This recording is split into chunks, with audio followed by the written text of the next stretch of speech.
Welcome back to another episode of the BILS Podcast. Yeah, we need an intro. We do. We got to figure that out. Yeah, we're almost 20 episodes in. Yeah. Oh, we're getting close. Yeah. Getting close to... I mean, it is technically an intro, but like we need a better intro. Yeah. Speaking of new things, Patreon is up and running. Yes, the first episode will be out Friday on Patreon.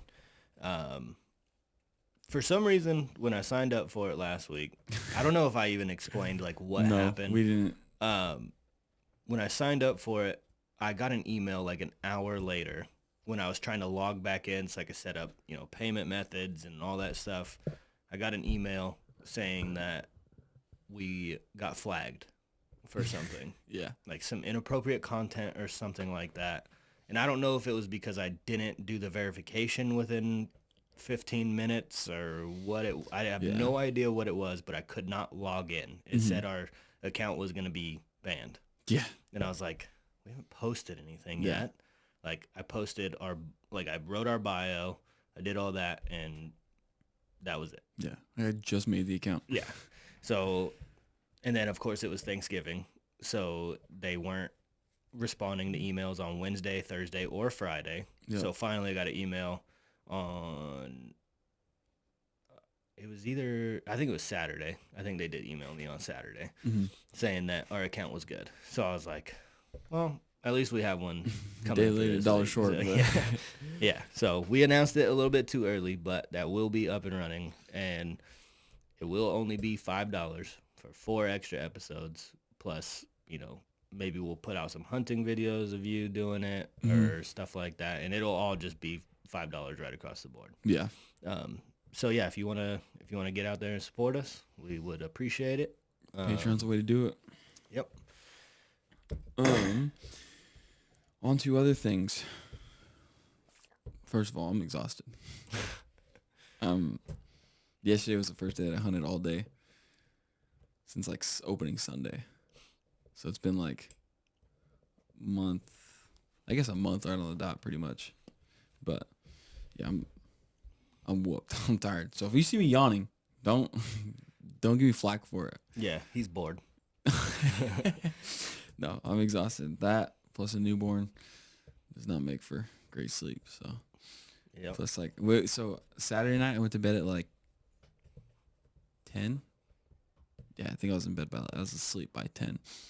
When I woke up at like 11 with the baby, and I was up for a little bit, and then back to sleep, and slept until 2, and then was back up and at 'em. And then we got to the refuge. Well, we left my house at 3, and I didn't get home until like 6:30 last night. Long day. Yeah, that sounds fun. My wife saved me because I had a haircut this morning, and I woke up at 9:30, and she's like, hey, can you do this? Like, she told me to do something. I don't know what she told me to do, but she's like, hey, can you do this for me? It's 9:30. And I was like, 9:30? Like, I got a haircut at 10. Like, I got to go. Get the heck out of here. But, yeah, we had a good week on hunting. Good weekend of hunting, though. It was, last Wednesday was a little rough. But me and my brother picked it up on Saturday for sure. Yes. Yeah. It was super foggy, which I think helped us. Sometimes it doesn't. Sometimes the fog will kill you. It's like yesterday morning, the fog kind of killed us because it wasn't as thick as it was Saturday, so the birds could kind of come down and still stay at 40 and see what's going on down there, and then just get back up in the fog and go wherever they want to. But Saturday it was foggier, and when they came out of the fog, they were at like 25 over the top of us. We'd give them a pass. They'd come back at like 15, and they were dead. Damn. So Saturday was awesome. I think we killed 10. We killed 5 apiece. I killed 3 mallards and 2 gadwall. My brother killed 4 mallards and a sprig. And then yesterday, we hunted with Zach. He killed 1. I killed 3, and Johnny shot 7. So Johnny's a little greedy guy. No, he made his shots count yesterday. He shot super good. So yeah, we need to get Johnny back on. I know it's been a while. Yeah, it has been a while. He was talking to me about it on Thanksgiving, and I was like, it sucks because now you're back at work. Me and Chase are off, and we're recording on Mondays. Yeah. So I was like, oh yeah, we'll have to record one on a Saturday. Yeah. And then he was like, yeah, you could just hang on to it until you want to put it out. And then Garrett in the background was like, just trash it. Oh, yeah. But yeah, yesterday was a long day. We did dusk to dawn in the same pond all day.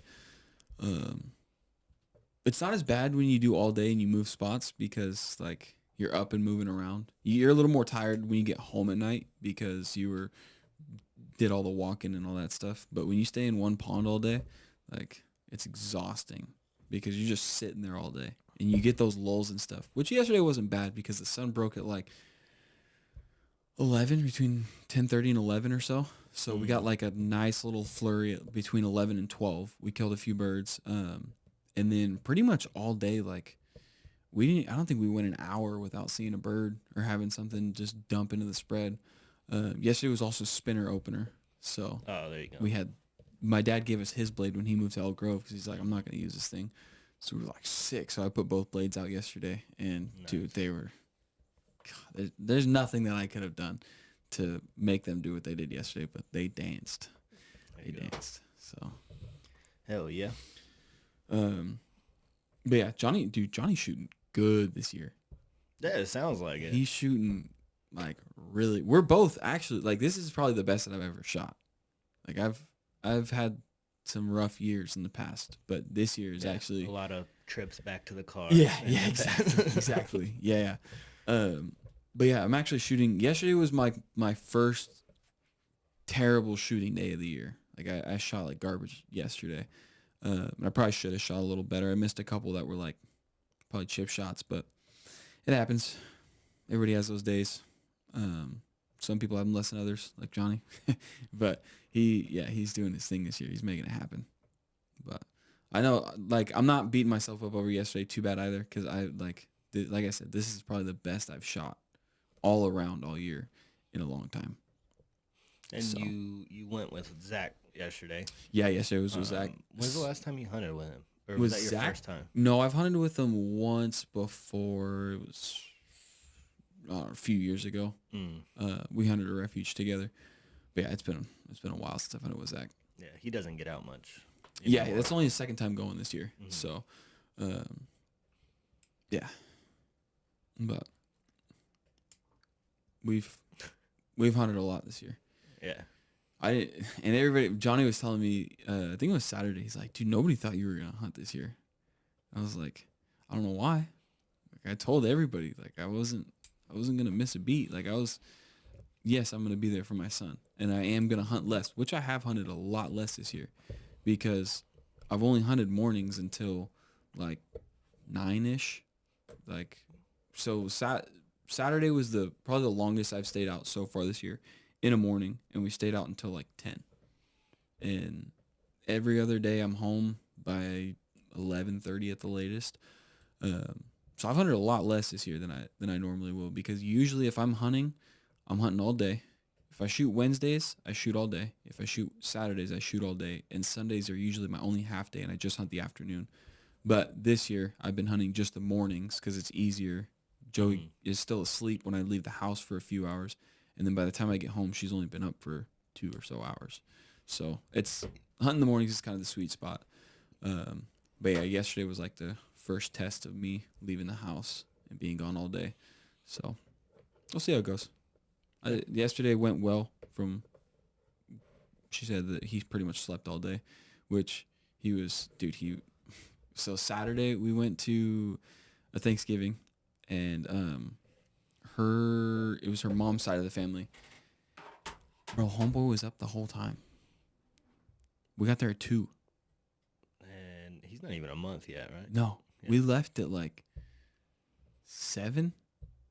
He was up for like 5 hours straight. Jesus. This is the longest stretch of time that he's just been wide awake like that. It's so weird when that starts, because you're like, you're still not doing anything. Yeah. So like you just sit there and stare at me, and I know I don't look like anything to you. I'm just a big old blob and blurry. Like, it's so weird, dude. But he's starting to come alive big time. He made some noises last night, and I was like, you haven't done that before. Like, he's like, he was making noise when you guys got here. Yeah, but he was like last night he looked at me and he went, ah. And like he's never done that before. Like just made that little noise, and I was like, dude, what the heck? And Joey just like wide-eyed looked at me and was like, he's never done that. So like we're getting all of our like proud first moments with him. So it's bittersweet because you're never gonna get that first back, Mm-hmm. And I'm like just realizing that like you never get that first back. So it's even with your like when you have another kid, like, it's still not your first. It's not kid. your first. Yeah, like you've had that moment before. Mm-hmm. Obviously not with that child, but like you've had the moment before. So it's I don't know, but I'm loving it, dude. I'm enjoying every second of it. Oh yeah. Even I can attest to that because the other day Kip squealed in excitement when he saw me, and I was like, what the heck? Like, yeah, no, it just like so it feels like every day, like especially since I've been off now, and like I'm getting to spend days with him, which is awesome. Yeah. Like I'm very grateful that I get to do that. It's just like something every day is just like, oh my God. Yeah. Like, and now he's eating food, Mm-hmm. which is weird. Yeah. And he's getting so big too. That's crazy.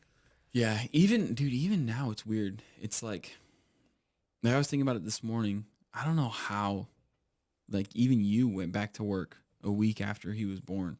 It sucked. I would not be able to do it. I'm glad that I have the full taking the full 8 weeks because I wouldn't want to miss these moments for anything. Even when like even up until this point where he just pretty much sleeps all day. Like I still, dude, it's just I'm in awe of that little guy. Yeah. So. Yeah, no, going back to work, it was challenging too because like I didn't even want to do this anymore. Yeah. This just took more time away from being around him. Yeah.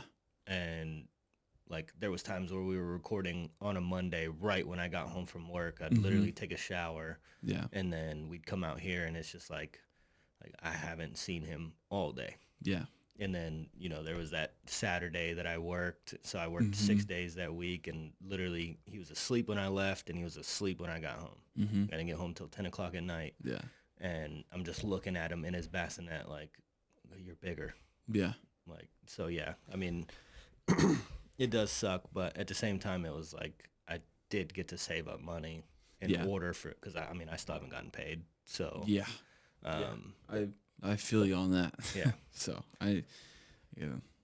let's get to work, Elon. Yeah. Let's get to work. I said seriously. it last week. I'll say it again. Let's get to work. Yeah. I can't wait for that. Cause like I'm excited to see what they do. Yeah. With the, what is it? Department of Efficiency. Yeah. I'm very, very excited because you got people working for EDD from home and they don't have any information. Bro, I went to the EDD office. Yeah. And they didn't have any information. Yeah. Oh, yeah. But let's get back to the happy talk. Yeah, definitely. Yeah. I don't know if I'd have been able to do it, like go back to work immediately like that. I've enjoyed these. I mean, I've only had 4 weeks off already. I will say that it wasn't all bad because there is like a different pleasure in it that like she gets to stay home. Like she gets to get, not all of her bonding time, obviously. Like, there's still bonding for the next 50 years to do with your kid. But like she gets those first 4 months like alone with him. Yeah. And which it did make the transition more difficult because that fool didn't really like want anything to do with me. Yeah. He just wanted her. Which now that has been rectified. Like the other day she worked and that fool didn't cry at all. Nice. Like, so yeah, it's just getting better every time. Yeah. Like every time I'm alone with him, it just gets better and better. So yeah. I mean, dude, I came home from hunting yesterday and I looked at Joey and I was like, give me my kid. Yeah. Give me my kid. I've been gone all day. I want to hold my son. But I don't know how much I'm going to hunt all day this year.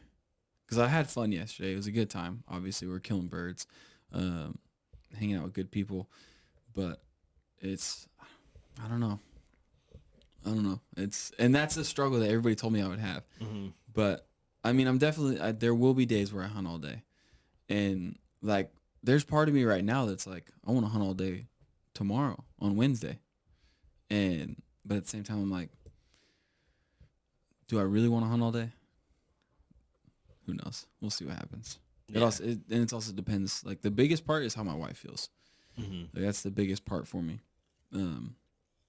But if she's all right with it, like, and I can personally be okay with saying, all right, I'm gonna be fine going and hunting a whole nother day, like, then it's all right. But if she tells me to go and I'm thinking about it, I'm like, I can't miss another day. Then I gotta stay home. Yeah. So I think that's like another part of everybody telling you that you weren't gonna hunt and stuff like that is like, you're also putting food on the table. Mm-hmm. Like, yeah. So, I mean, hunting is a little bit different. Like I told you, I feel guilty whenever I'm out here mm-hmm. and I'm like streaming and playing video games and, you know, even working on the podcast. Mm-hmm. Like, cause I mean, the shit doesn't edit itself. Yeah, like, yeah. not that I do a lot of editing, but like I do, you know, clipping and stuff like that. And, mm-hmm. you know, all that takes time. Yeah. And yeah, it's not easy to be away from them, but yeah. It is easier now that I'm mm-hmm. not working. Yeah. With that being said, though, I'm not like dreading the day I go back to work. Yeah. Like, I do realize that like it's gonna end. Yeah. So, yeah. no, I am taking advantage of it. Yeah. And it's not like, not all of my time is going to being with him, but when I am, like, I mean, I'm getting majority of my time with mm-hmm. him. Yeah. Yeah. So it's fun. Yeah. I love them babies. Somebody asked me, because we went to church for the first time last week. Somebody was like, I bet I'm not the first one to ask you, but I'm going to ask because it's a funny joke. When are you guys having another one? I was like, dude, get out of here. Yeah, give me a minute. Yeah, get on my face. I haven't asked you that yet. No. Really, nobody's asked us that. But at the same time, like, we've only really seen our family. Mm-hmm. So we haven't done anything really outside of that. And so, yeah, everybody's kind of respected our space in that regards and hasn't asked us, like, when are you guys having another? Yeah. So we're just enjoying the one we have. I told my wife when we got home from the hospital, I was like, that was a traumatic experience. If you don't want to have another one, I'm fine with one. Like, just looking at him and holding him, I'm like, this is like, my heart is full. I don't need anything else. So yeah, there's been some comments made to me, and I'm like, dude, we have 4. It's not. I'm getting snipped, bro. Like, I was like, I might get snipped while I'm on baby leave. Yeah. Like, I'm not. No, it's not happening. I was like, I need to make a few more zeros a year if we're gonna try and do that again. Bro, just get her pregnant and sell the boys. Jesus. No, I told Joey that's what I'm doing. When we have our last one, I'm selling. I told all of them after Trump got elected that it's a good thing he did, because we can keep all you guys now. No, I'm not talking about those boys. I'm talking about your boys. The twins. No, I'm talking. Yeah. Oh. I thought you were talking about child trafficking. No. No. God damn. Yeah. Okay, yeah. Well, our minds went two opposite directions. I should have been more clear. Yeah. But sell the boys. Yeah. Yeah. No, that's what I told Joey I said get like what, $40,000 for him or something? A piece. Yeah. Yeah, I guess. Bro, that's way more than a down payment on a house. No, I don't know. I don't know about all that. You could buy yourself a piece of land and then do like a first time home buyer on a mobile home or something. Oh, you're too much. That's what I'm telling you. That's what I'm doing. When we have our last one, bye-bye. I don't need them no more. I don't know how that works. I'm gonna have to start taking testosterone after that though. Is it still your kids out there? Dang. Yeah. I don't know. How does that work? I think about that with like donations and stuff, and like donating sperm, because it's like. So in that case, yes, Oh, obviously it's your kids there, but I guess if you get rid of those and somebody else gets them, they have your contact information, and like when the kid turns like 16 after you donate, you can they can reach out to you, like you can sign up for that. Oh no, I wouldn't sign up for that. I wouldn't do that. Heck no. No, yeah. You may look like me, act like me, make faces like me, but at that point, like, I donated you. That's like giving a kid up for adoption. Yeah. Like, I don't know. Yeah, no, I feel weird like about if I donated like that, that's just weird. Mm-hmm. Because like, yeah, it's your kid, but it's not your kid. No.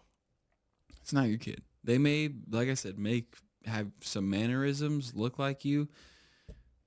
That's just weird. Yeah.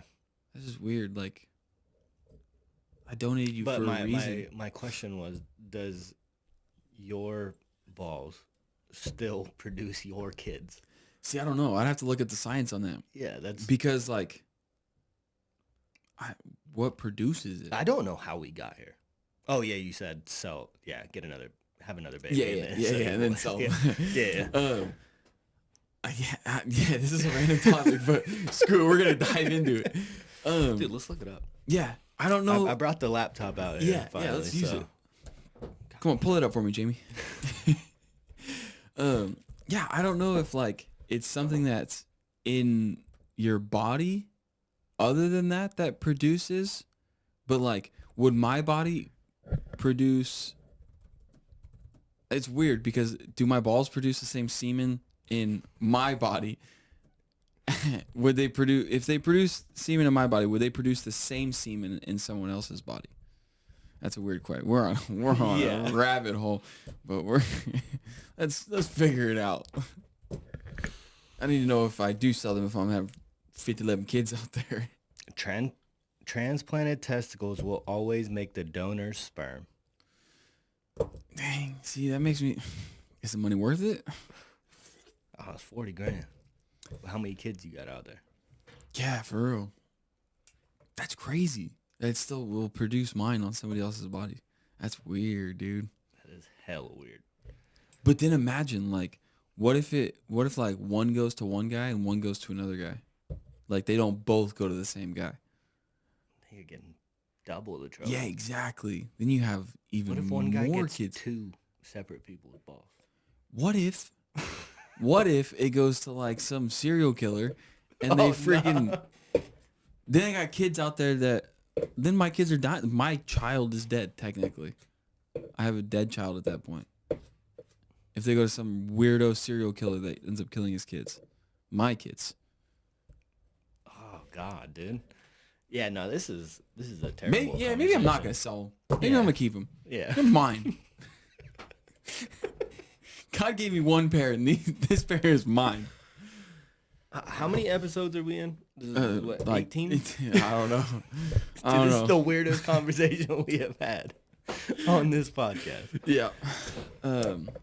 We are sober, by the way. Yeah, stone cold sober.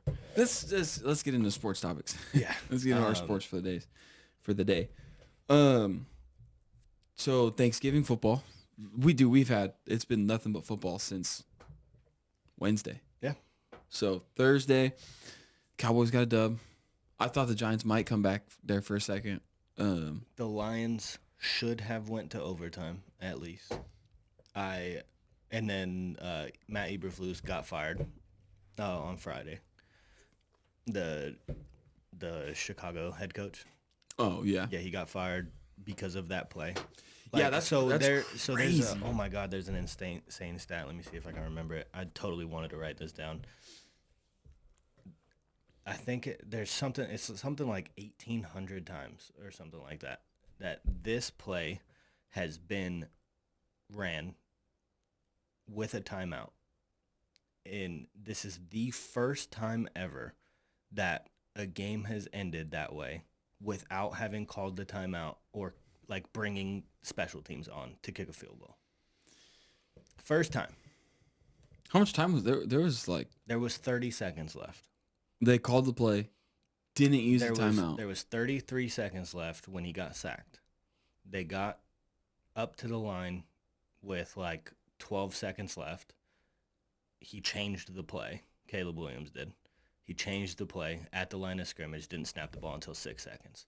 So from 33 seconds to 6 seconds. And the head coach just let it all happen. Yeah.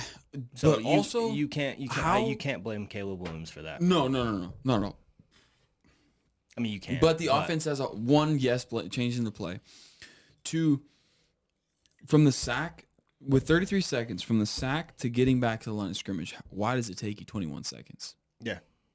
Well, I think they were on the line of scrimmage before that. But I'm saying, like, the ball does not get snapped until 6 seconds. And then he launches one down the field. And, air time, it hits the ground, clock goes to 0, game over. Yeah.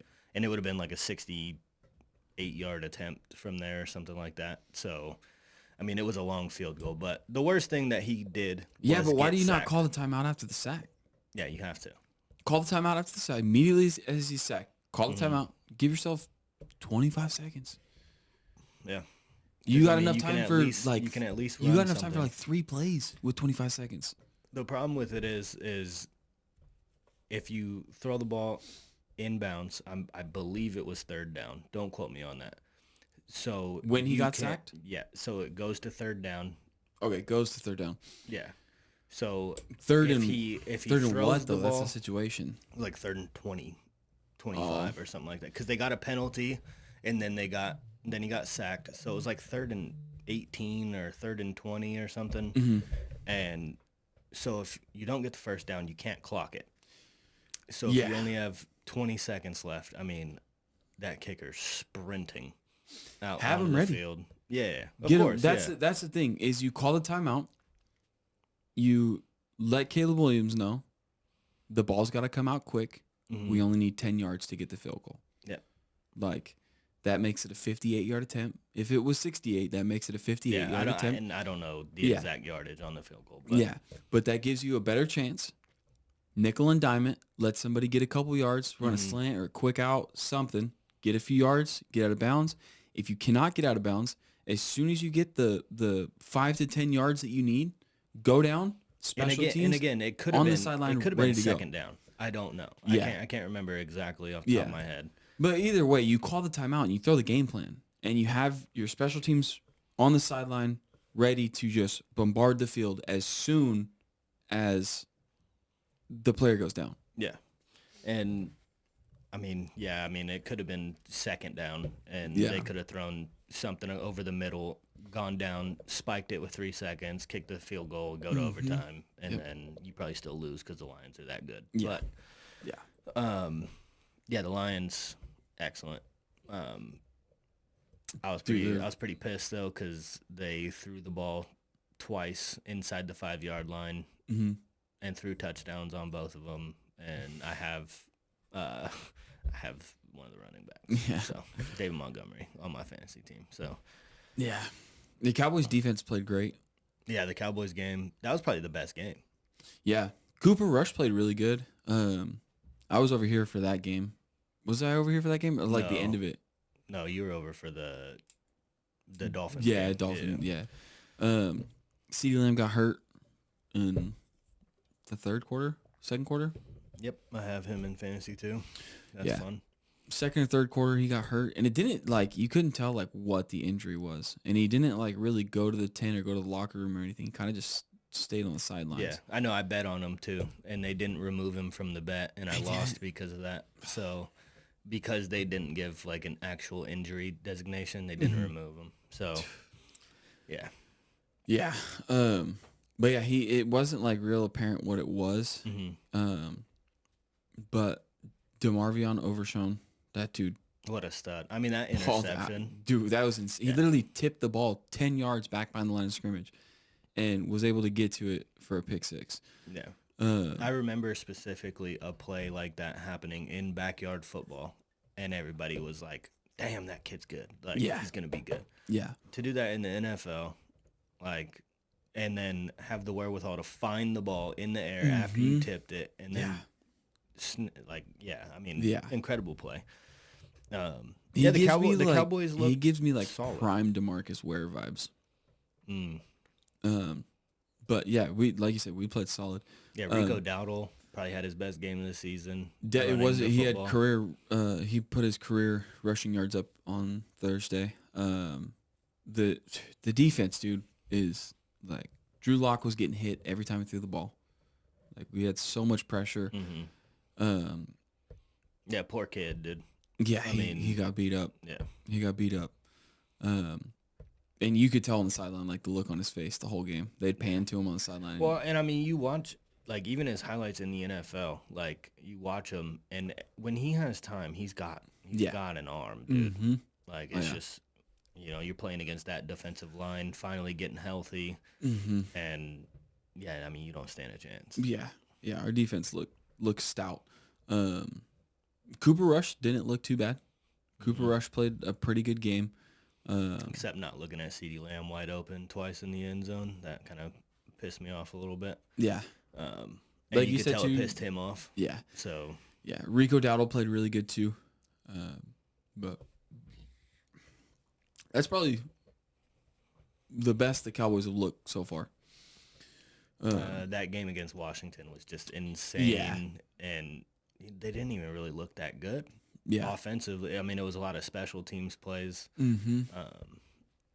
Like as a team, that's probably the best the Cowboys have looked this season, like with or without Dak. Yeah. So.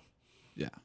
Cooper Rush. They still have a chance to make the playoffs. Yeah. Cooper Rush is a great backup for sure. What? Why are you looking like that? They still have a chance to make the playoffs. Yeah, I know. Yeah. If Philadelphia and if their plane crashes, then you guys will make the playoffs. Philadelphia and Washington, their planes have to crash into each other. They played this week, I think. Philadelphia and the Commanders did. It just went over your head, or no? I heard what you said. Yeah. Hey, Philadelphia tanked at the end of the season last year. I'm not worried about that. They look way too strong this year. Yeah. Let's see what happens. I mean, they started 1-2. They're now 10-2. Yeah. They beat the Ravens, and their offense did not look great. So, I mean, until like the third quarter, which has been pretty much their theme the entire season. Yeah, but that's the thing too. Is like, one, it's a divisional game. If we play the Eagles, because we play the Eagles again, I believe. It's a divisional game, so it's a different story. Like, yes, they're 10-2. The Eagles are looking like one of the best teams in football right now. But it's a division game. We know the Eagles. We've played the Eagles every year. And it's not like Saquon's new to the Cowboys. We know how Saquon plays. We know who Saquon is. It's going to be a divisional game. I wouldn't bet the house that the Cowboys, this might be the first time in many years that they perform a sweep on you guys. Yeah. I mean, Philly looks solid. Yeah. And you guys have to go to Philly, right? I'm not sure. Let's see. I think they beat you guys in Dallas. If I'm not, I could be wrong. Probably. We have not been good at home.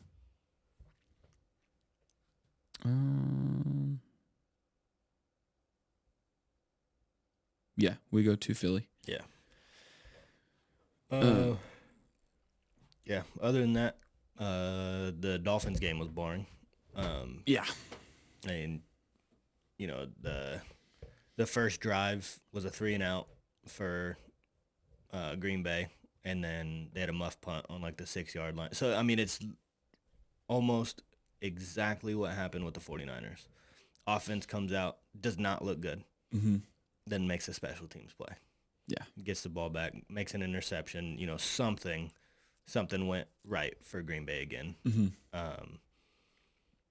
Yeah, I mean, other than that, you knew that Miami wasn't gonna play extremely well in the cold. Yeah. There's nothing really to say about that game other than that. I mean, Jonnu Smith is Miami's offense the last 3 weeks. There's no Tyreek, no Waddle. And they're there. That's the problem, is they're there, and he's outclassing them. Yeah, and that's crazy because Tyreek's never not been Tyreek since he's been in the league. He hasn't been over 100 yards since week 1. This year? Yeah. That's crazy. And that's not Tyreek. Mm-mm. Now, I know the Tua injury threw off the timing of that offense and stuff, but at some point you just got to get him the football, right? Yeah. Yeah. But I said it last year that with a tight end, they probably could have made a run. And the Dolphins last year? Yeah. And I mean, but they had to go to Arrowhead in the first round of the playoffs, so. Yeah. Or second round? Because I think. And Tua the Chiefs didn't have the Tua was out for that, right? Or was he there for that last year? No, he was there. Okay. Yeah, they got mollywopped at Arrowhead. Then we got college football. Dude. What a fun rivalry weekend. Yeah. And I'm not a big college football guy, but we had Thanksgiving dinner at Joey's cousin's house, and her husband is a big college football guy, and he had the games on. So we watched what was on when I got there? I don't know what game was on when I got there. What time did you guys get there? I was like 2.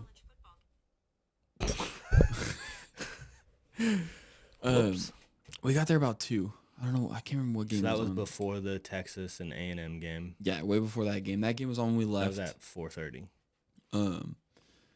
That game was on when we left. We watched right when we got there. Michigan? No, that game was over already. Right when we got there, he turned on the Notre Dame USC game.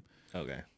So we watched that whole game, and it was a dogfight up until USC drove all the way down the field and threw 99-yard interception for a touchdown. Because they were like, that was a game-winning drive, right? I can't remember. Taking the lead on that first one. Yes, no. They would have tied it back up. Okay. So they were down. Yeah, they were down 35-28. They were driving down the field. 99-yard interception for a touchdown. They get the ball back. They drive back down the field. Like, great drives. Like, really good drives.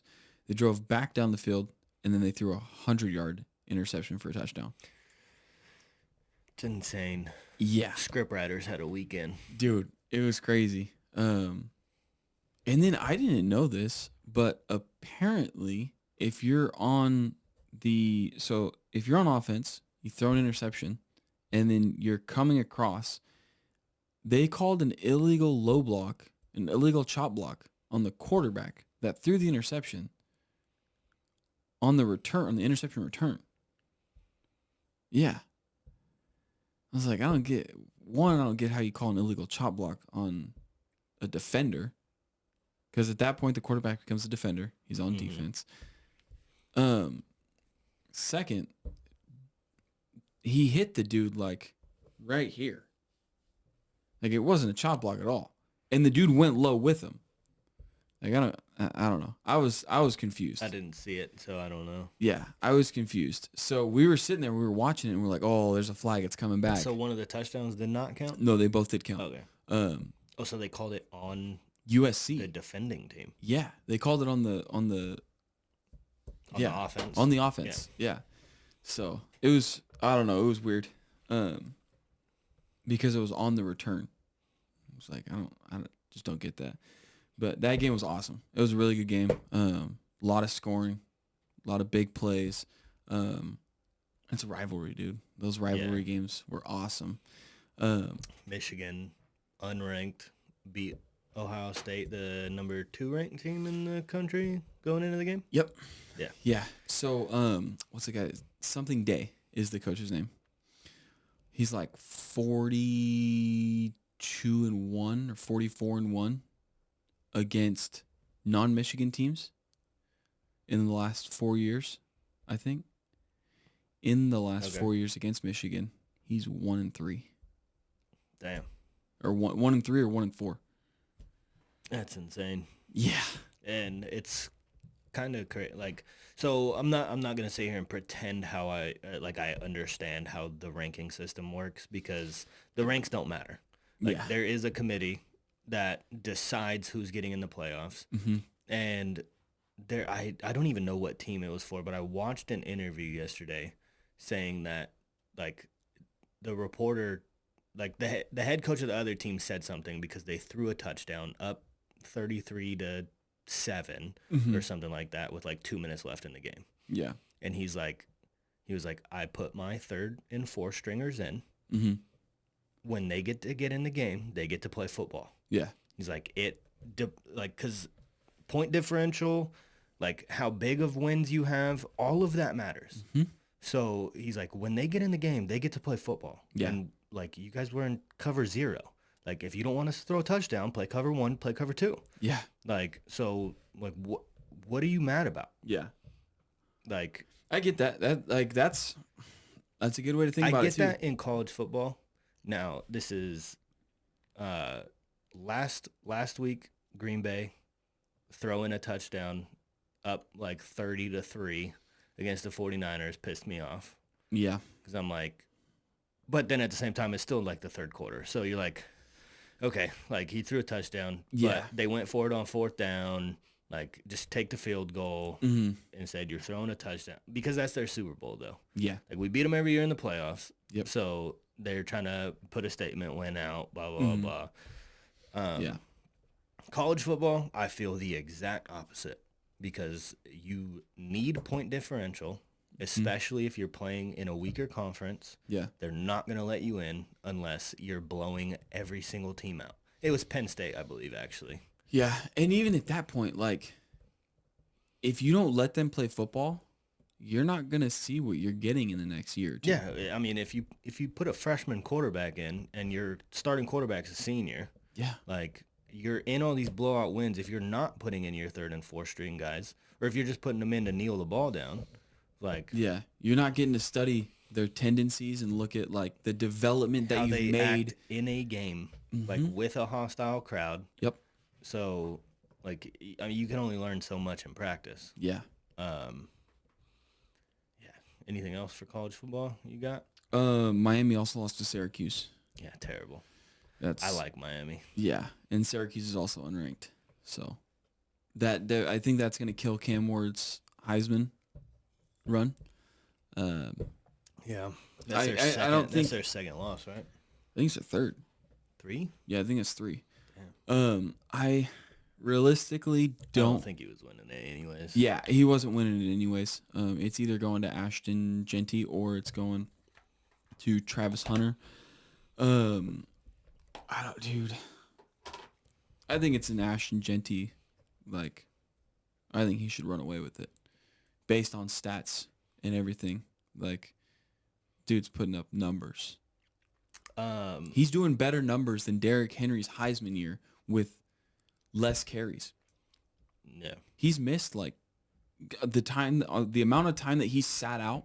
He's missed like 2 games because they're blowing people out. Yeah, and he sits the second half. Yeah.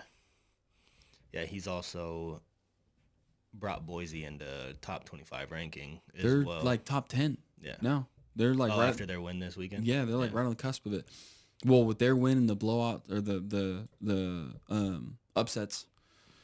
And it's crazy to me that a team like that probably still won't get an invitation, like, to the playoffs. Like, I'm very interested to see who actually makes the playoffs. Which I think this year they have like 12. It's a 12-team playoff system this year, right? I'm pretty sure this year they bumped it up. Yeah, to 12, I think they bumped it up to a 12-team system, which with I 2 think buys. Yeah, and I think that they might get in. I'm gonna be honest. I think that they might sneak in. But then, like, who do you take out? Because, like, we were just looking at the rankings, and SMU's in the top 9, but, like, Clemson's not that good this year. So, they've beaten Clemson, and Miami's in that division too. Yeah, so, I mean, and like I said, I'm not gonna sit here and pretend like I know how it works. That's like the whole UFC or UCF thing a couple years ago. UCF had an undefeated season. They were undefeated like 2 years in a row or something. And they did not make it into the playoffs after their second back-to-back undefeated season, just because of toughness of schedule and stuff like that. Which does make sense because so like totally off topic, but I started a career mode in NCAA and I played as Oklahoma. Their toughness of schedule is insane. Yeah, I'm like sitting here like I'm a freshman, 80 overall, and I'm playing against Alabama week 1, Oregon week 2. Yeah, and I'm like, is this their real schedule? Because this is nuts. Yeah, it's crazy. But then you look at teams like TCU, who get in and get like it on a 14 playoff system. Who did they beat? Who? Because I think Georgia beat Michigan, and then they beat some Ohio State or something. But like upset them big time. And then they played Georgia. Who's Georgia's quarterback? God, what's the guy's name? That kid is a stud. Yeah, he's number 15. I can't remember his name. Yeah. But then TCU goes to play Georgia in the national championship game and just gets blown out in the national championship game. So I do get that, especially with Boise, because Ashton Genty is Boise State this year. They don't have a defense, so it's a shootout. If there's a team that's going to stop Ashton Genty, it's going to be a Georgia. It's going to be a Penn State. Like, it's going to be those teams with stout defenses. And if they can put a stop to Ashton Genty, Boise State doesn't have anything. Yeah. Like, he is their offense. Carson Beck, that's his name. Yes, Carson Beck. That kid is a stud. Yeah. Dude, so, you know who's a stud too? Archie Manning. Yeah. That kid's crazy. Baller.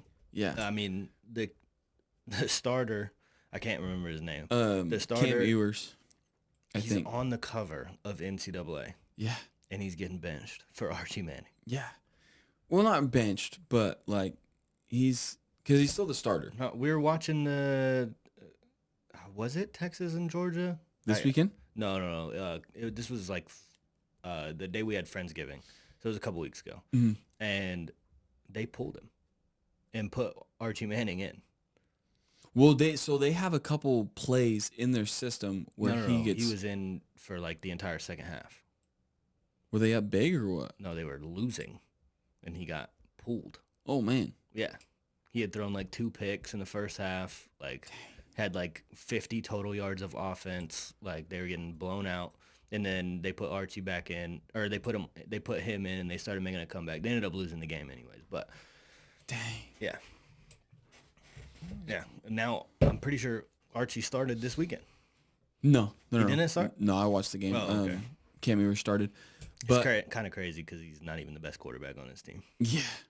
Yeah. But yeah, Archie Manning, there's a couple design plays for him in their system, and dude, I played Daniel on NCAA a couple weeks ago, and I played as Texas. Yeah. And I pulled him out after the first play because I was like, Archie can run. Like, you have to have a running quarterback in this game. Yeah. That kid's a stud, though. He's gonna be so good. Oh, but, what? He's a sophomore. I believe so. Yeah, I believe he's a sophomore.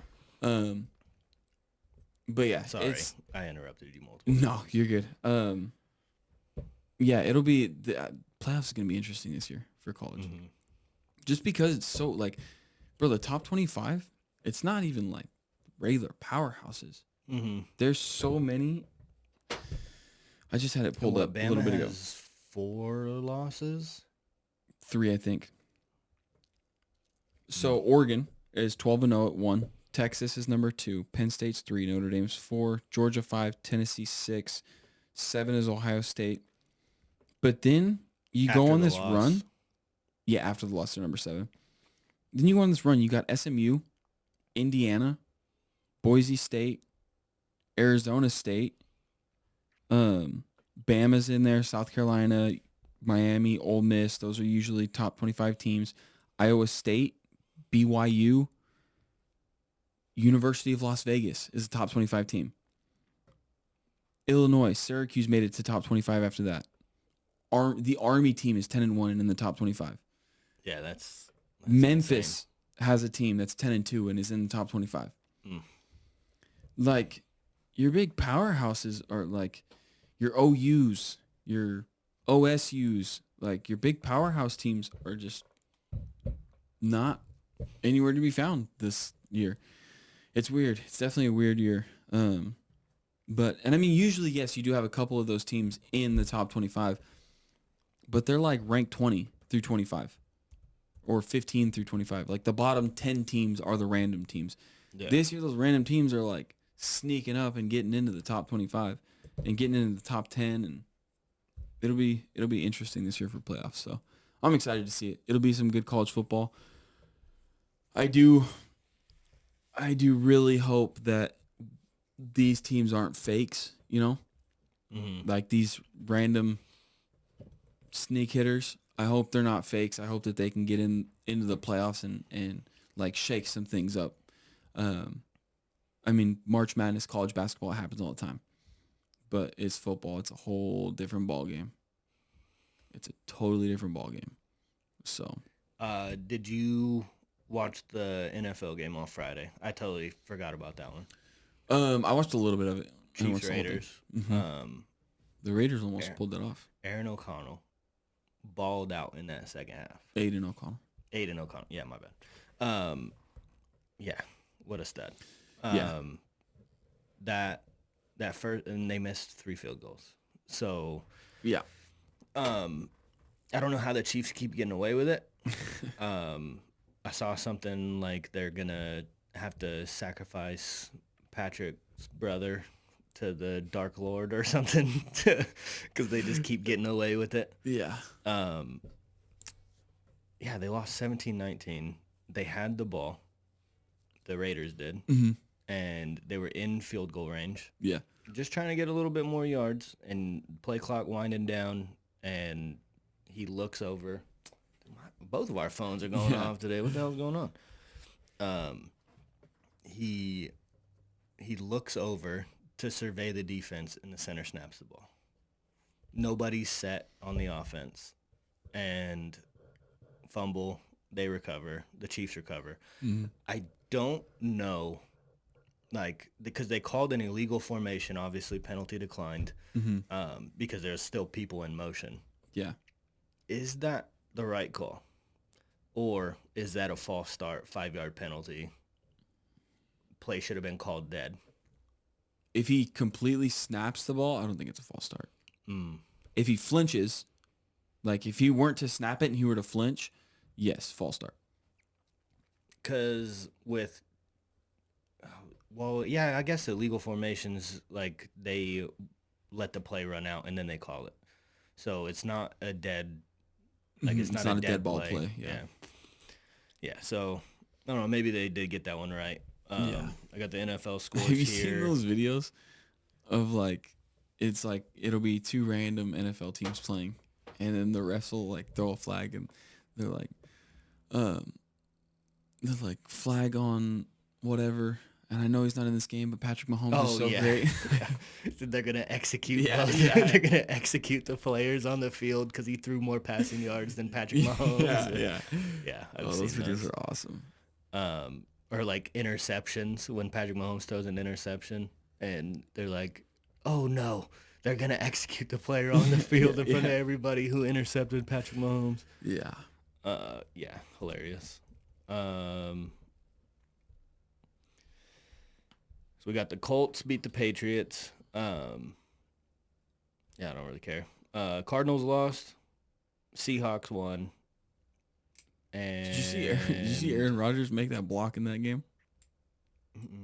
Dude, this fool got out on a I think it was a jet sweep reverse, and he gets out front to lead block, bro, and he just throws himself at somebody, dude, and just gets pummeled. You think he's done after this year? I don't know, man. Guys like that, like he's got that same drive that Tom Brady had. Like those dudes live to play football. But do you think he loves football now? I don't know. Yeah. I think he said if he does come back, he's running it back with New York. I think that's his primary option or his primary choice. It would suck for him to get Devontae Adams stuck in a situation at New York. and then where they're leave gonna him. have a revolving door of quarterbacks again. Yeah. And then Devontae Adams ends up in the same situation as when he was in Oakland or Las Vegas. Yeah. And at that point, he should have just gone to a powerhouse team that was going to just take a pay cut and go to a powerhouse team and be great again. Like, Yep. Yeah, I mean, D-Hop. What D-Hop did. Yeah. I thought, dude, if Devontae went to Kansas City, oh my God, it would have been bad because he's on a different level than D-Hop. Like, at this stage in their careers. Oh, yeah. But like, D-Hop's got a few years on him, too. So, like, Devontae's still young, dude. He's 30. He's 30, but, like, he's still got 5 or 6 good years in him. He's 2 years older than me. So yeah, exactly. Yeah. But he's still got a few good years in him. Mm-hmm. You just got to get him a quarterback that can make it happen. Yeah. And I mean, like, imagine if you went to, like, the Bills. Or even the Chargers or the Commanders. Like, give them a big possession receiver. There's a couple of teams out there that, with Devontae Adams, are a lot scarier than what they are right now, and they're scary teams to play right now. Yeah, I think Devontae Adams could probably still be a top 10 wide receiver in football. 100%. I mean, there's a lot of good wide receivers right now. Yeah. Bro, can you imagine him going to the Bills and Josh Allen having Amari Cooper and Devontae Adams? Mm-hmm. I mean, Amari Cooper's getting up there too, but he's still balling. Mm-hmm. He's still doing his thing. Yeah. He's not getting like the workload that we thought he would get in Buffalo, like as of yet. Yeah. He made an insane play last night. You probably didn't watch the game, but it was cool. I'll save that one for a minute. Texans look terrible. I don't know what's going on with that offense.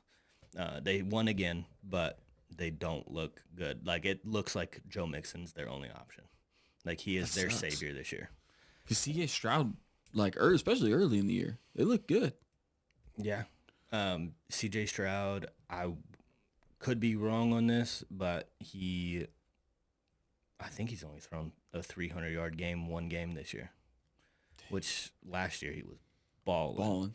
Yeah, so he's in a bit of a sophomore slump, but I mean they're still winning football games. So and I mean that's credit what happens. D'Amico Ryans. That defense is solid. That's what happens too. Like you get these rookie quarterbacks coming in, obviously their first year. If you're an athlete, you're gonna ball out. He also the Texans franchise had nothing to lose, and I mean they got lucky with pickups. Like they drafted well. They drafted really well the last couple of years. But then you get those rookie quarterbacks that get into their sophomore year, their second season, and now defenses have film on you and they can figure out your tendencies and stuff like that. So you gotta learn to battle through that stuff. They're also they missed Nico for 4 games. Stephon Diggs, I thought it was a decent pickup, and he tore his ACL. So, I mean, they've been without weapons a few times this season for multiple games, and they're still finding ways to win, so good for them.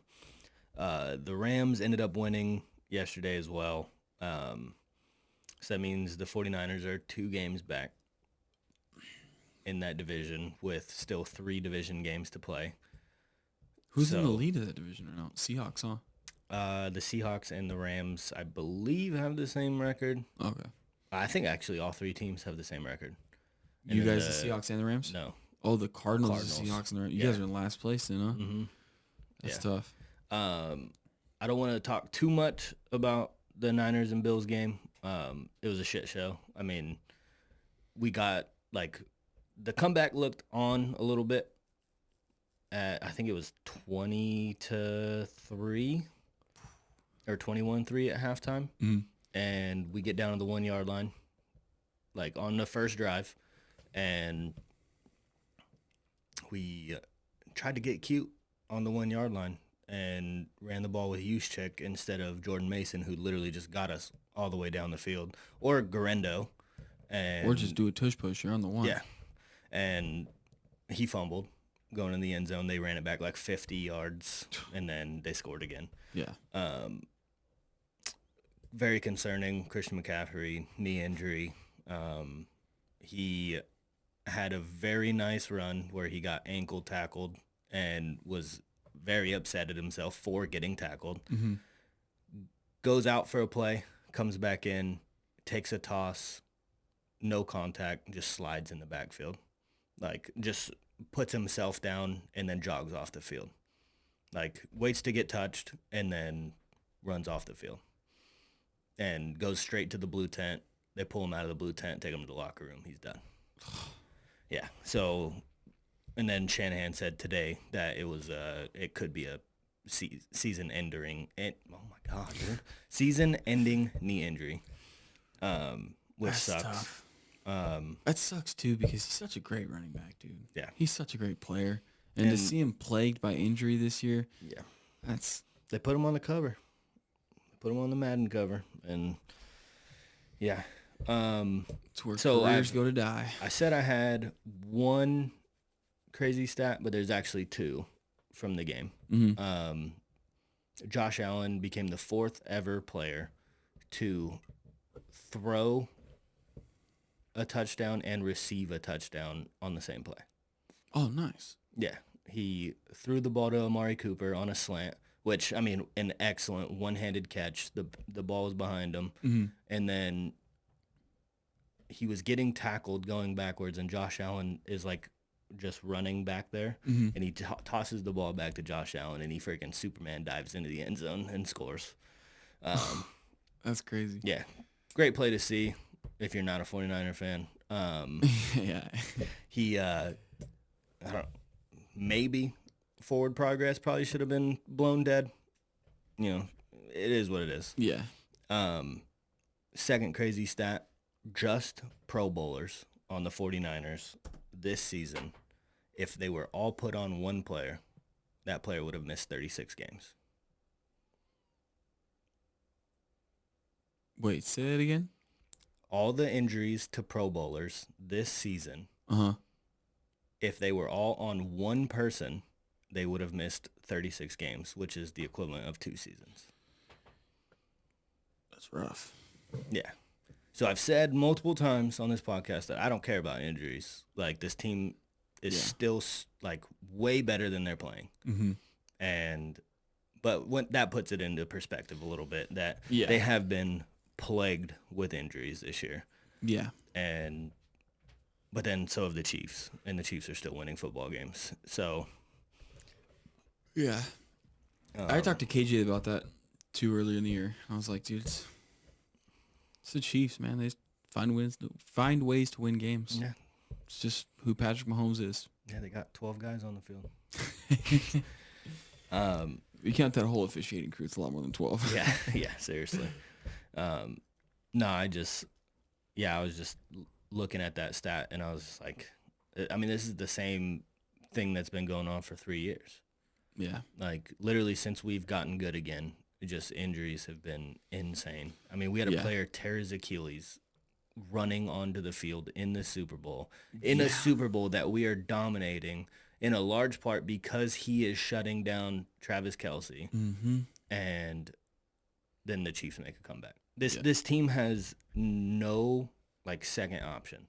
Like, they fall apart when an injury happens. Mm-hmm. That's all I got on the 49ers, though. I don't want to talk about them for too long again. Let's wait. So my yesterday was very bad. Yeah. Let's get into your betting losses. No. Yeah, I mean, I did lose money, but yeah, that's not even what I was talking about. Oh. Okay. Although since Wednesday, I have missed about 9 parlays by one that I would have won $2,800 on. Yeah. All on, like, small bets too, like $5, $10 bets. And I've missed. Yeah. So, but I have had winnings in between that, but for way so you need to put a smaller. womp womp button on there. I know. I'm pretty sure there is one. But yeah, so Manchester United played yesterday, and this was the first time I've missed a watch along on a weekend. Mm-hmm. Because it started at 5. I had my alarm. It started at 5:30. I had my alarm set, but I didn't go to bed until like 1. Brutal. So I didn't wake up, and then I watched the replay, and it was by far the best game of the season. They won 4-0, like just played incredible. And I was just like, should I retire? I'm gonna delete my page. Yeah, should I retire? Like, I don't know what to do. That's crazy. Yeah, so are you superstitious like that? I am big time. Yeah, if they lose on Wednesday, I'm doing the watch along on Wednesday, and if they lose, I'm probably done. Like, it's that serious for me. Yeah, I'm not. I don't know. I don't get like crazy superstitious, but like, I guess I don't know. Like me and Johnny do a few things every year. Like we all like for hunting. Mm-hmm. Like this year, I'm wearing mallard socks every day that I hunt, and for like the first month, I didn't wash them. Ew. And then we had our first skunk. I washed them, and we started killing ducks again. That's terrible. That's disgusting. I don't wear. They're not the ones that I wear directly on my feet. I wear them over another pair of socks, just to tuck my pants into. But Phil Robertson. I guess that makes it a little bit better. Phil Robertson from Duck Dynasty. That fool doesn't wash any of his hunting clothes. Yeah, those fools are weirdos. Yeah. Like, I at least wash my hunting clothes. Yeah. I might wear them a couple times before I wash them, just because I only wear them to hunt and they stay under my waders the whole time. But oh no, I'm very superstitious. I don't do none of the not washing socks and stuff. But yeah, like, yeah. The couple years ago when the Warriors beat Boston in the finals, I did wear the same pair of socks for the first win, and then I wore them for the second game we lost, and then I switched socks. Like I do that with all my teams though. Yeah. Like I'll wear a Warriors jersey, and if they lose when I wear that jersey, I wear a different jersey the next game. I also do that with my sweatpants. Like I don't have Warriors sweatpants, but I change the sweatpants that I wear for the next game. Yeah. Niners jerseys, I have two. I have Bosa and, which I mean that's another player. That's terrible loss. Yeah. And Joe Montana. I rotate between those, so I'm switching every week right now. So it's bad. I mean, me and Johnny also too. Like we'll for the first couple weeks we do our mustaches of hunting season. So like we'll dove season, and then we'll do our mustaches. If like on the first weekend we have rough days, mustaches are gone. We either shave them or we just start growing out our beards. This year we did good, so we left them all the way until November, and then we grew out our beards because obviously it's November, so we do that whole no shave November and grow out our beards and whatever. But like if I had a slump, because this last weekend was really good, and I think if I had a slump, I'll probably shave my beard off again, go back to the mustache. I don't know. It's not like crazy superstitious or anything like that, but I do a couple things like that that are just like, maybe I need to change things up. I guess that's really all it is like, oh, I need to change things up so I can. That's fair. But and it's kind of the same thing, but yeah, a little bit different, I guess. Yeah. Is that my phone again? No, it's my phone. Dude, you know what Tyler told me this weekend? Niners running back Christian McCaffrey will be placed on injured reserve with a PCL injury. Coach Kyle Shanahan said CMC is expected to miss at least 6 weeks. So if we don't make the playoffs, he's done for the year. Yeah. And then it goes into question, does he retire? Yeah. After this season with all the injuries and stuff. But, I mean, he needs a Super Bowl, dude. He needs one. Yeah. Yeah. But his brother's coming into the league next year, right? Or his brother in the league now? His brother's in the league now. He's a slot wide receiver for... Did he go to Carolina? No, I don't think so. Or is it the Chargers?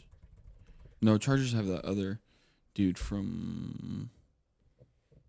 Where's that dude from?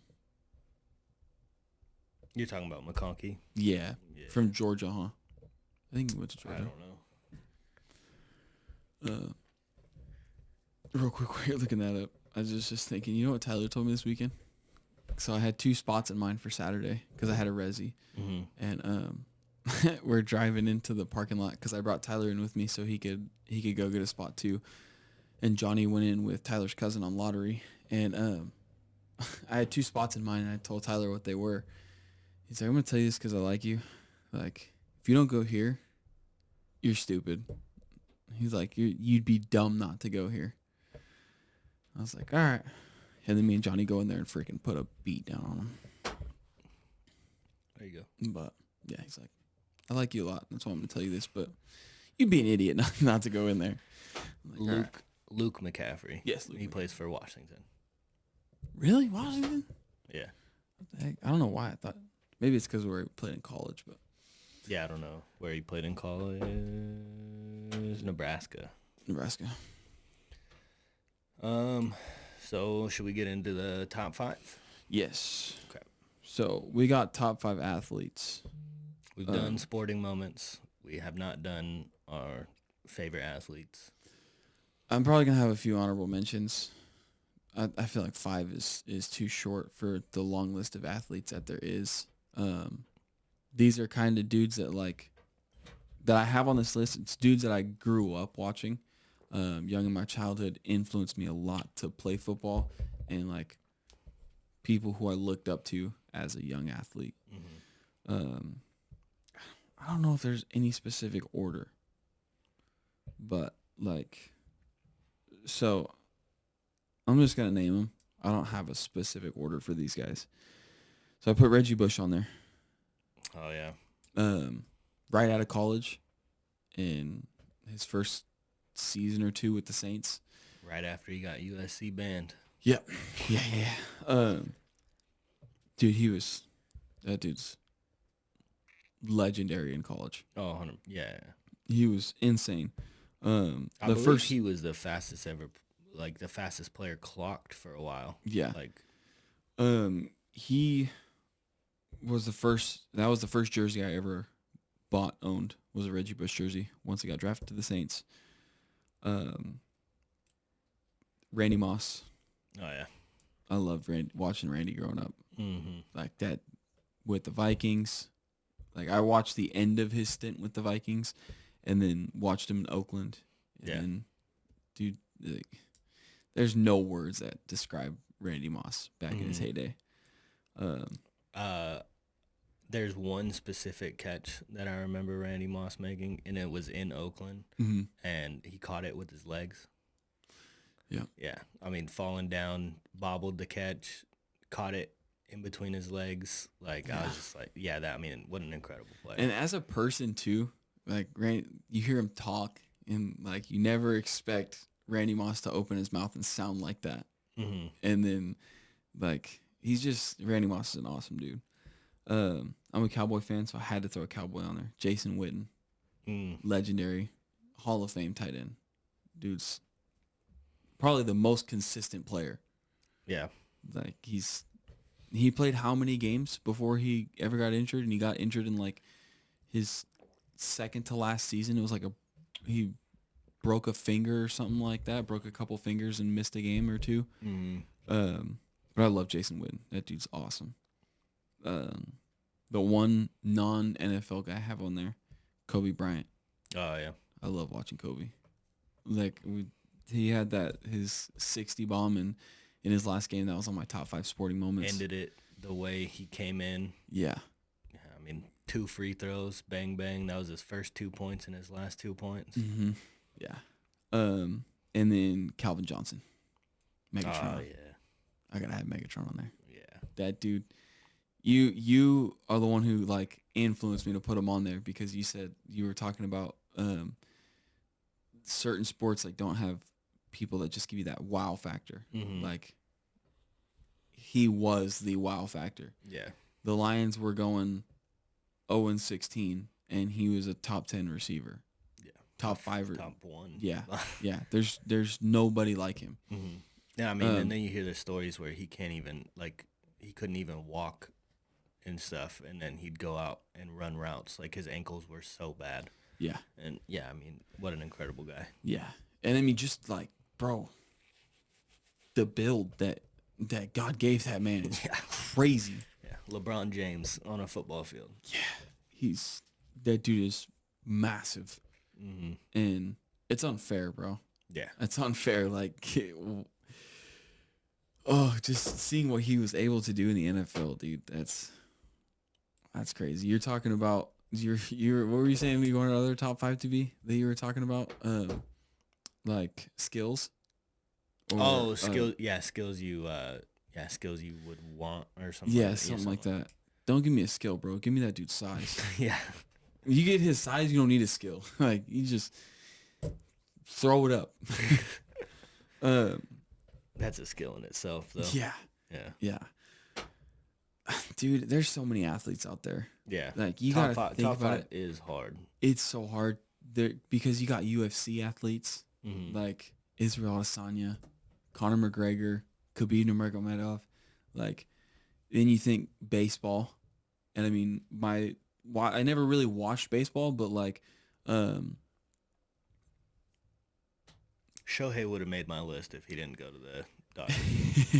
but yeah, Shohei Ohtani. Like just talking about fun players to watch, like Joe Kelly as a pitcher. Mm-hmm. I love watching that dude because he's always fired up. Kike Hernandez, Peterson, Bryce Harper. Then Mike you watch Trout. dudes with like attitudes like Joey Votto, Mm-hmm. who's just blowing up on people. I don't know why I can't. He's one of my favorite baseball players of all time. I don't know why I can't think of his name, but Big Papi. Oh yeah. David Ortiz. David Ortiz. There you go. I don't know. I wanted to say like Fernandez or something. Yeah. But yeah, David Ortiz. Because my family's from Boston, so like growing up when I watched baseball, I was like, oh, I'm a Red Sox Dude, fan. I always forget that.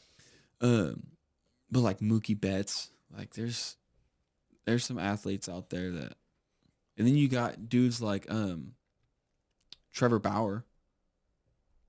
That dude's Full's pitching in Mexico. yeah, he's right pitching now. in Mexico and like and just screaming at dudes yeah, whenever exactly. he strikes him out. Telling him what he's throwing and then Mhm. striking him out with it. Like that dude's awesome to watch. How does he not have a contract? It's Yeah. his attitude, bro. It's gotta be. It's got to be his attitude because he would get pissed off. There was a game where he got taken out of and he long tossed the ball. Like he saw his coach coming out of the dugout, turn around, threw the ball out of the field. Like dudes are crazy, man. But then even in like basketball, like I want to put MJ in there, but like I didn't grow up on MJ. That's my problem. Like whenever I go through my list, I don't have a single 49ers player on there. Yeah. Because I didn't get to watch Joe Montana or Jerry Rice or Yeah. and you had Randy Moss. Mm-hmm. And I watched the tail end of Randy. I Yeah. didn't get to see like prime Mhm. Vikings 99 2000 Randy that was like 3 catches and 200 something yards. Yeah. Like 3 TDs. But yeah, then you think just all the sports out there, dude. You got like the Wayne Gretzky's. Mhm. I don't really watch hockey, so I don't have any athletes there, but like you got to think Olympics too. Like there's so many sports and athletes out there. Like you got Michael Phelps. Like there's just there's so much that like I had to just stick to what I know. And it's tough because you leave out so many people, and my brain is like, I don't want to leave them out. Like they deserve a spot somewhere. Yeah. But it's hard. So Yeah. My top 5, a little bit different. I did spread it around a little bit. In my number 5, I have Josh Allen. Like I can't watch a game like last night. I couldn't watch that game and not be like there's not very many quarterbacks that in 20-degree weather, there's snow coming down, the wind, it's coming in sideways because the wind, and like there's not very many quarterbacks that are throwing the ball 25 yards down the field in that.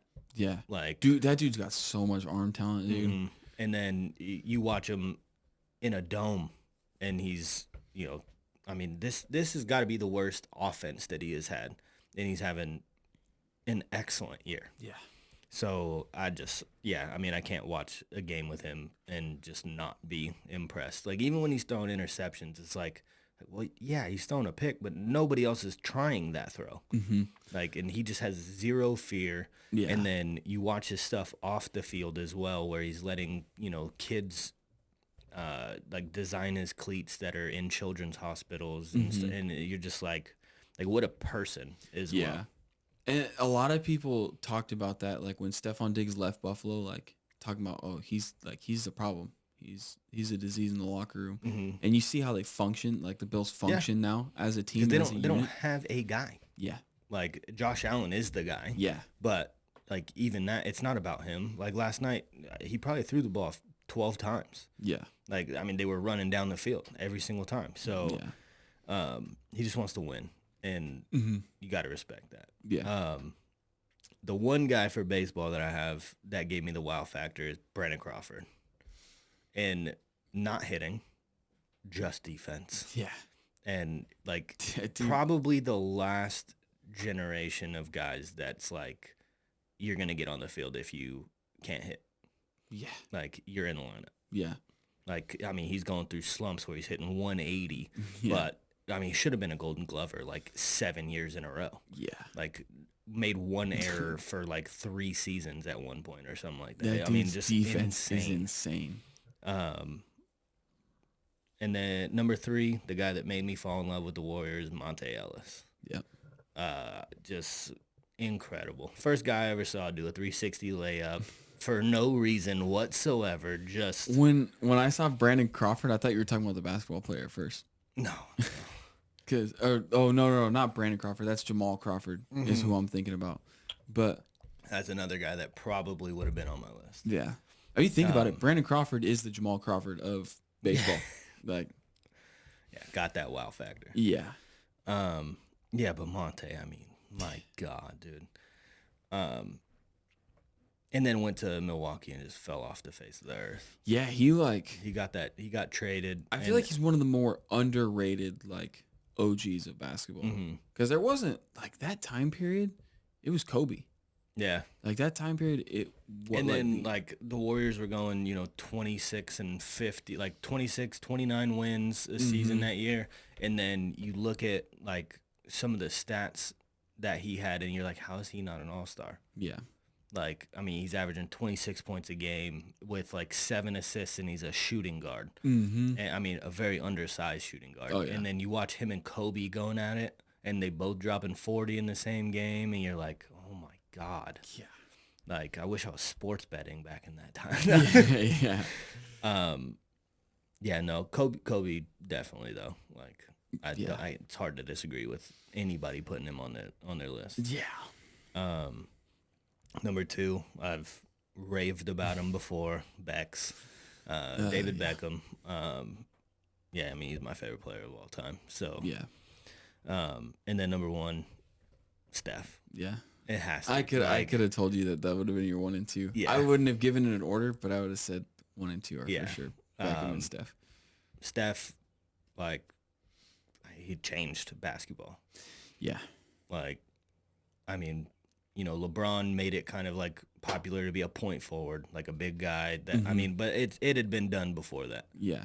Nobody has done what Steph Curry has done. Yeah, since he came into the league and became Steph Curry, 3-point numbers attempted in a season by a player have pretty much doubled.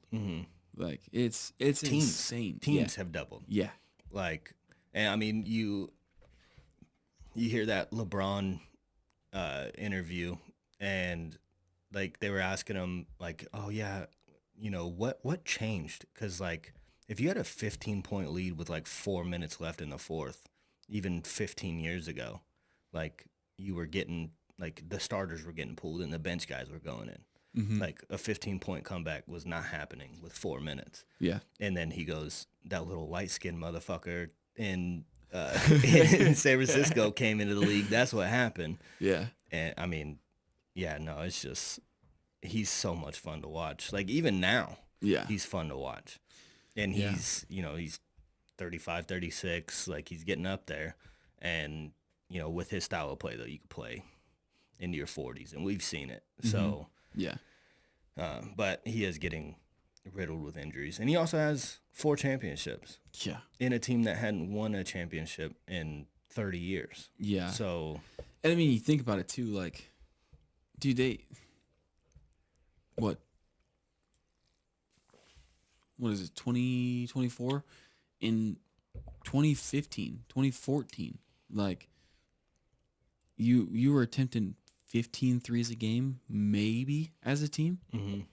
And now teams are putting up 30 and 40 3-point shots a game. Yep. Like that's what the design of the game is turning to, is a long ball game where you dame the mid-range where game you is dame done. it and step across the logo and pull up. Mhm. Like the mid-range, like you said, the mid-range game is done. Yeah, I mean, there's certain specialists, like, I mean, it'll never be done for a guy like Kevin Durant or Devin Booker, or, you know, but even their threes numbers are up. Yeah. Like, and Kevin Durant was, I mean, he would have made my top 5. Yeah. Like, and even if he never came to the Warriors, he would have made my top 5. I mean, he led the league in scoring 3 years in a row, 4 years in a row, something like that. And Kobe and LeBron were both in the league. Yeah. When he was doing it. And he was doing that on a team that... It was him and Russell Westbrook. That was it. Yeah. Was that after Harden left? Mm-hmm. Okay. Yeah, I mean, he was doing it when James Harden was there as well. Yeah. But Harden left, got paid, and, I mean, he could have been on... you can't... It's hard to, you know, say that he shouldn't be on your list. See, Like, I will say this, though. I consider myself I don't consider myself a James Harden hater, but yeah, a lot of people I was back in the day, for sure. a lot of people would hear how I talk about James Harden. I'm like, bro, that's so trash. Fall asleep in the playoffs. Not only fall asleep in the playoffs, but like if you watch that dude play every single play, he pulls up from 3. He's landing on somebody when he comes down just to draw a foul. Yeah. And You know who started that, though? It was Manu. Manu Yeah. Ginobili was the 6th man and totally fine with it, and he was going in the game just to get you in foul trouble. Yeah. Like, that was his entire goal was... But watching James Harden do it is just so frustrating. Yeah, it was. Because it's like, bro, like, play the game. But then he's you know, dropping 50 bombs and having 15 assists and 6 rebounds and like 20 free throw attempts. Yeah, like that was taking me off. It's like, bro, I can go into an NBA game and draw that many fouls and have 20 points. I don't know about all that, bro. But like it's not that hard to throw up a 3, and if someone's playing defense a little bit tight, to land on top of them and draw the foul. Yeah, I mean, and you talk about guys that they changed rules for, like Steph is on that list, you know, LeBron, James Harden, Kevin Durant. You can't do the swipe through anymore. Like that was him. Yeah. So yeah, I mean, so many, like you said, so many guys could have been on this list, and like you're never gonna be 100% happy with this list. But, yeah. No. Like you were saying names, and I was like, God damn. Like, Yeah. should have had that. Yeah. It's crazy. Like that's, like I said earlier, there's such a big pool to pull from that it's hard to narrow it down to 5. Mm-hmm. Even 10. Yeah, like, 10 would have been hard. 10 would have been very difficult. 10, I would have probably got a couple more sports in there, but yeah, 10 is difficult because then even getting like the Williams sisters, Venus and Serena in tennis. Have you seen the that Coco? King Richard movie? No. No, you haven't seen. Oh my, fantastic movie. You have to watch it. It's really good. Yeah, and then you get into golf. Yeah, You don't even get me started. There's Tiger. Yeah. The fact that Tiger's not on a list. Is What's that insane. dude's name? John Day or something, or like John Daly. Yeah, John Daly. Like just some legends in golf, dude. Mm-hmm. Like all around it. There's so many big names. It's like, yeah, dude, these dudes in their sports are just like, they're the it factor. Mm-hmm. Yeah, it's hard. It's hard to narrow it down to 5. It's tough. It's sad to narrow it down to 5. Yeah. To see all the names you left off. What else we got on here? You got a couple hot takes for me. Yes. So you get. I'm kind of hoping you haven't heard the stories, but I was doing some research and I was like, oh, this would be fun. Like, hopefully you haven't heard. One of them's very big, and I'm assuming you have heard. Yeah. But yeah, so I'm gonna read these stories to you. We're gonna end. We'll end on this segment. Yes. I was gonna say. I was thinking about it too. Like, but I know that you mentioned earlier, like you want to kind of us go back and forth, and maybe if I have a week where I see some stuff and get your hot takes on it. But I was thinking about. I was like, do we call them hot shakes? So the first one, political. Mm-hmm. There's 2 that are political. Yeah. But Hunter Biden has been pardoned by Joe Biden, stating he believes Hunter was unfairly singled out for being his son. The gun charge background checks held a maximum prison sentence of up to 25 years. And also, he did not pay $1.4 million in taxes, which held a maximum prison sentence of 17 years.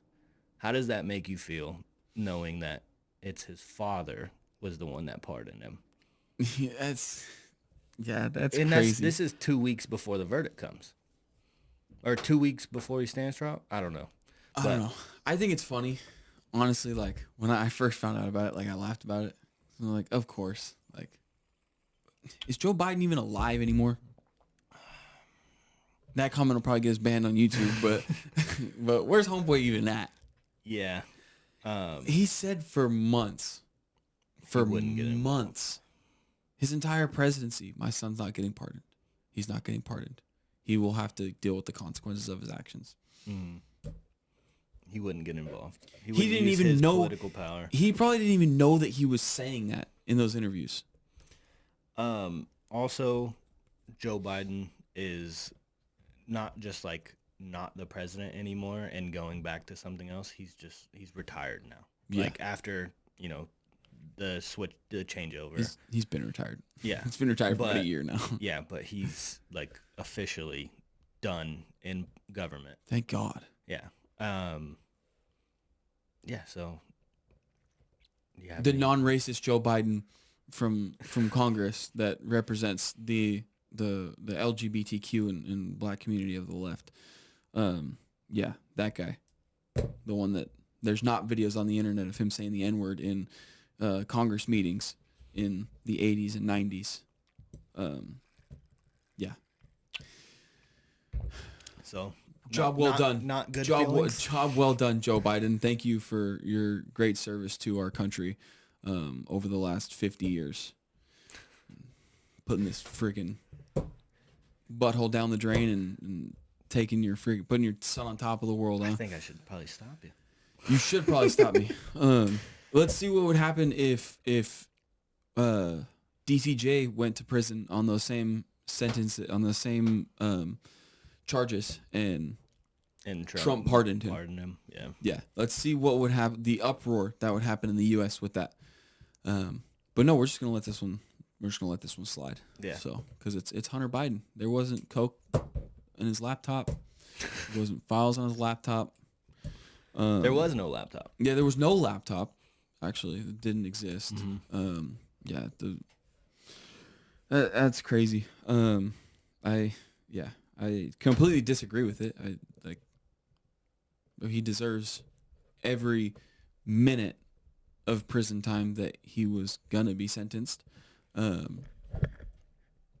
Yeah, I think it's even crazier that just because Joe Biden's the president, like that. Did you see that Kamala video? Where she's like, you have the same power that you did before November 5th. You will have the same power after November 6th or whatever. No, I didn't see that. Bro, I'm going to show it to you after this. It's the dumbest video. And it's like, that just goes to show like who these people are. They say that they're for you. They say that they're like, let's make this country better. Let's do these things. But we're going to let this dude out of prison? This is who we're pardoning? Mm-hmm. Like, you don't want, if you're going to pardon somebody, you don't want to look through any files of anybody that was like accused wrongly of something and pardon them. Yeah. Like, we're going to pardon your son who we the have entire guys. Country knows that he did what he did. Mm-hmm. He pled guilty. Yeah. We have many people still serving prison time for selling marijuana in states that it is now legal. Yep. For having marijuana in their possession in states that it's now legal. Yeah, with no intent to sell. Yes. Yeah. Like. All right, we'll move off of that one. Yeah. That was We have another Chat GPT conspiracy. Yep. We talked about it a little bit last week, how it just won't give you information on stuff.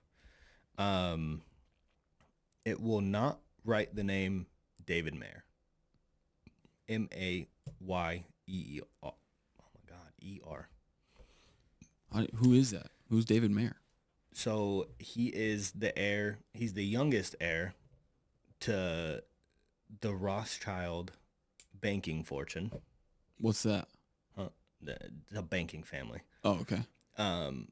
It's just like so ChatGPT will give you a list of their entire family. Mm-hmm. Like from, who founded it to, all the way to the bottom. Mm-hmm. As soon as it gets to his name, ChatGPT goes into error mode. What did he do? I have no idea. Was he on the Epstein Island?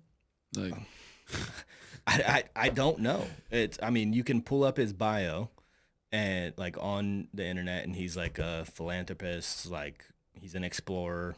I don't know. What does ChatGPT know that we don't?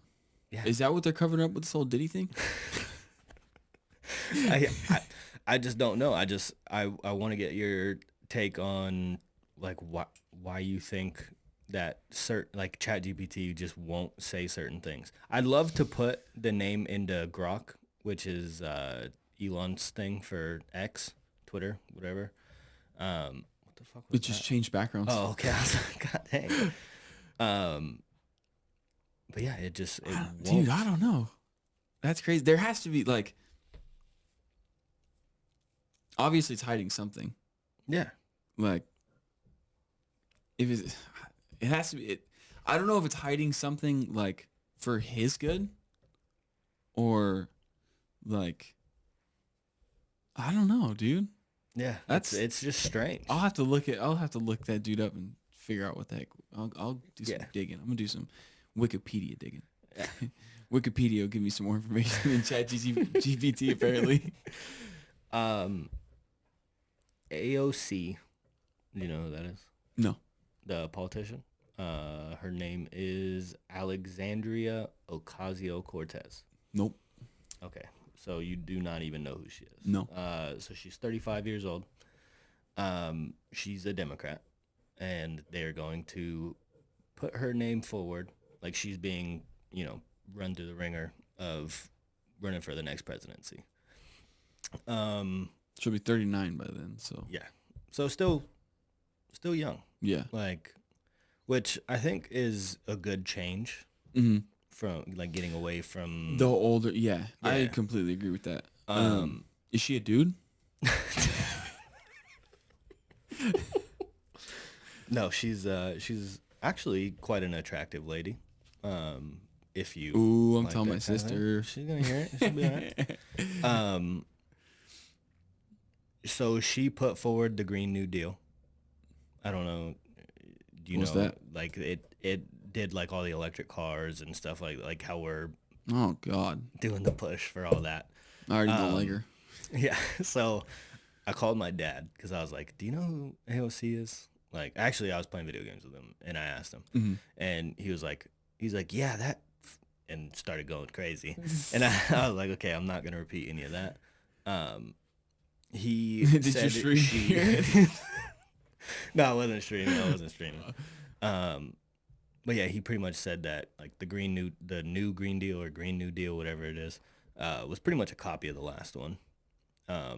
But it's pretty much all about money, and apparently she's in government, so she only makes like $200,000 a year or whatever it is. Yeah. But she goes to all these foundation dinners and stuff like that, where it's like $5,000 a plate, and she's wearing $50,000 dresses and stuff like that. So,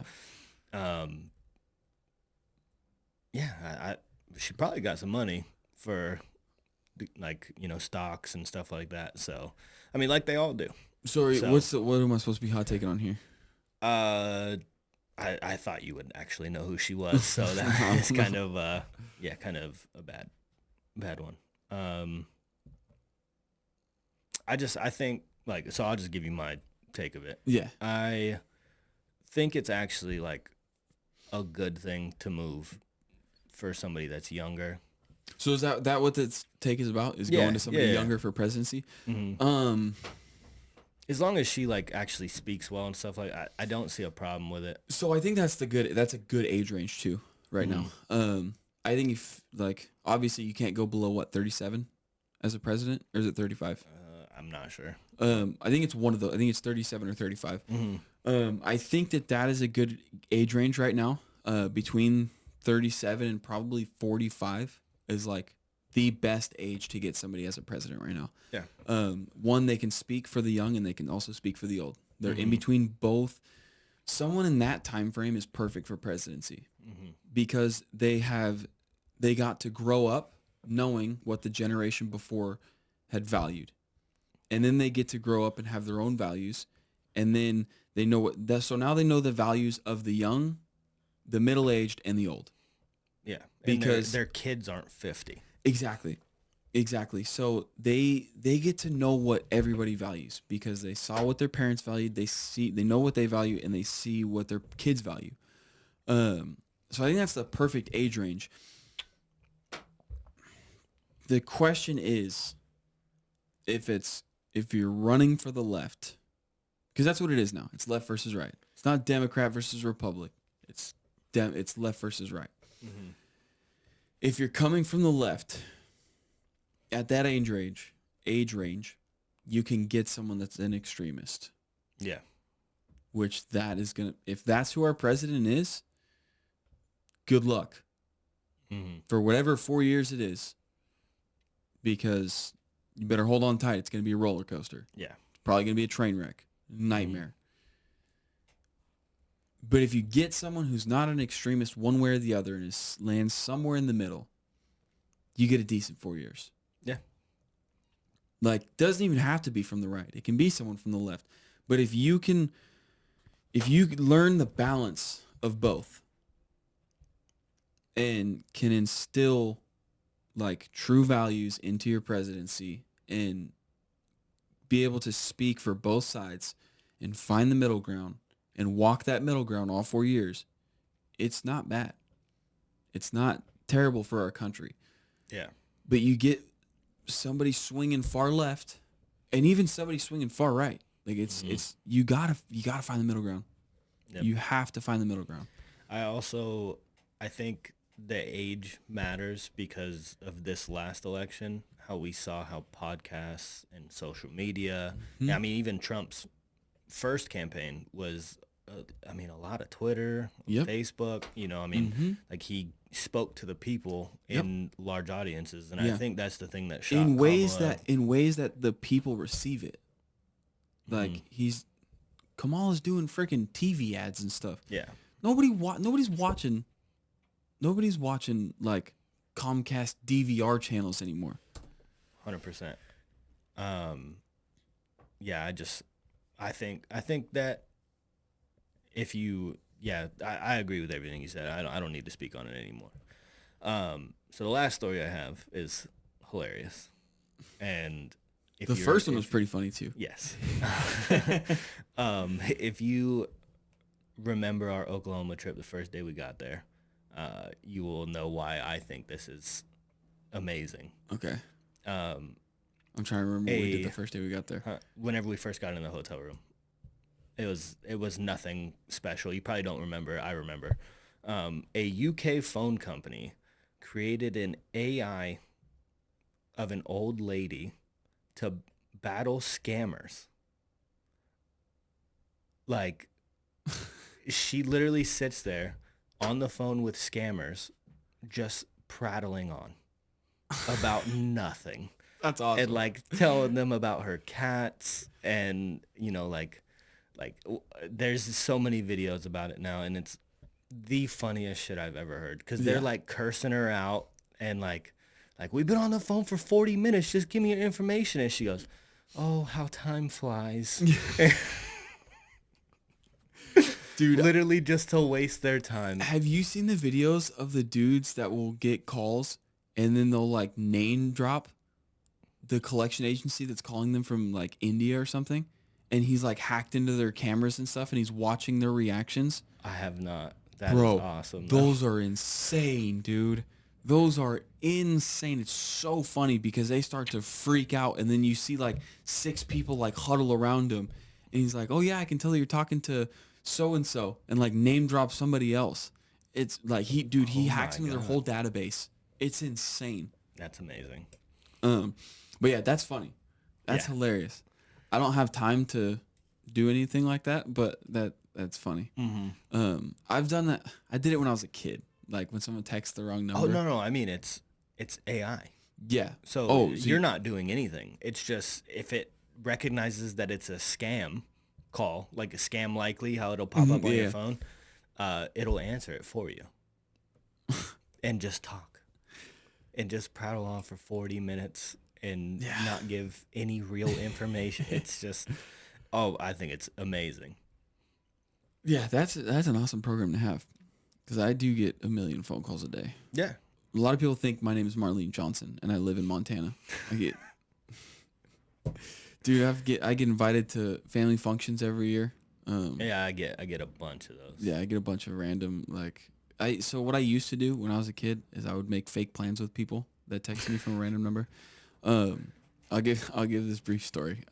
It's a bad one. One time I got called or texted by this lady, and she was like, "Hey mom, we're still going for dinner tonight."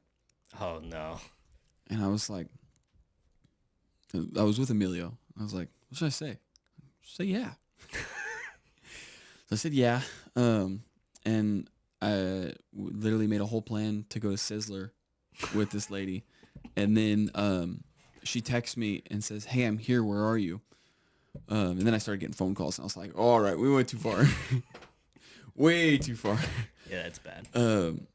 But yeah, it's so stuff like that amuses me. I'm easily amused by stuff like that because you want to waste my time? Guess what? Yeah, I'll waste yours. Oh, I do it. Yeah. Like sometimes I'll just get in the mood and I'll just answer a scam likely, and they'll be like, "You haven't paid the IRS," and I'm like, bro, it's like November. You guys are just calling about your money? No, the IRS will never call you. Yeah. So who are you getting with this? Yeah. Or I would love for a Nigerian prince to call me, leaving me some money, because I would sit there on the phone all day and just let them go. Mm-hmm. Yeah. I think that, I mean, that's all the stories I got for you. Yeah. I thought that would be a fun change of pace. I didn't expect you to go too crazy with the Hunter Biden one, but don't even get me started on that. Can't wait to clip that one in a little bit. Yeah. This is another fun one. Don't forget to Patreon on Friday. Yes, and the link will be in the description of the episode. I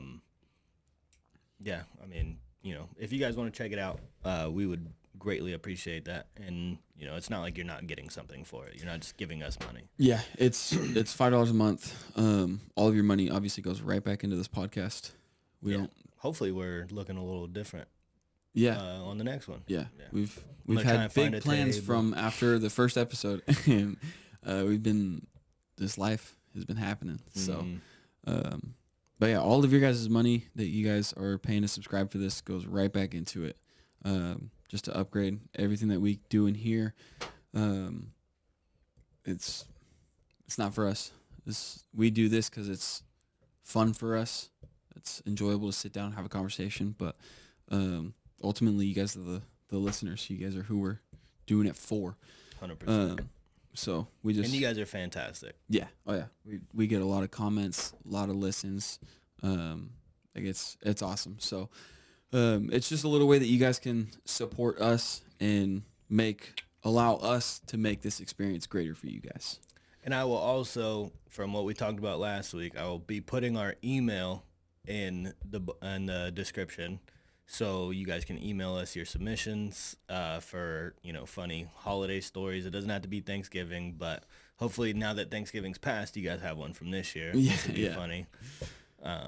Or even if you have them from us, like a family member wants to put one in, and we'll talk about that. It'll be fun. And that's the thing. Patreon's going to be a lot more interactive too. It's where we want to be able to interact with you guys. We can do a lot more live stuff on Patreon. It's a lot easier to do it that way. So definitely definitely sign up. Get going on Patreon because we will be there. Yep. So. All right. That's it. You got anything else? No, sir. Thank you guys for joining us on another episode of the BILS Podcast. We'll see you next week. Peace.